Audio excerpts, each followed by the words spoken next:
Biingat lang. Napakaraming nagsasabi na kapag ikaw yung pinakamahina sa team, mag-tank ka na lang. Par, hindi mo ba alam na sobrang hirap mag-tank? Tapos sasabihin pa ng iba, napabuhat lang daw ang mga tank. Ipapaliwanag ko sa iyo kung ano trabaho ng isang tank. Ang tank at support par, sila ang nagdadala ng flow ng laro. Sabi nga, di ba? Walang magiging malakas na core kung hindi magaling ang tank at support. Trabaho namin mag-zone, mag-check bush, Mag-invade at magbigay ng set at shot call. Yung isip niyan, dapat timing talaga.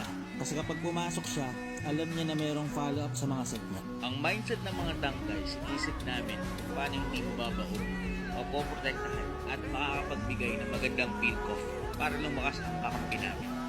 Kaya naman par, Kung may kakampi ka na tank, na alam mong ginagawa ang lahat para ipanalo ang laro, ito yung pinakamagandang gawin mo para hindi mawala ng gana yung tank sa'yo.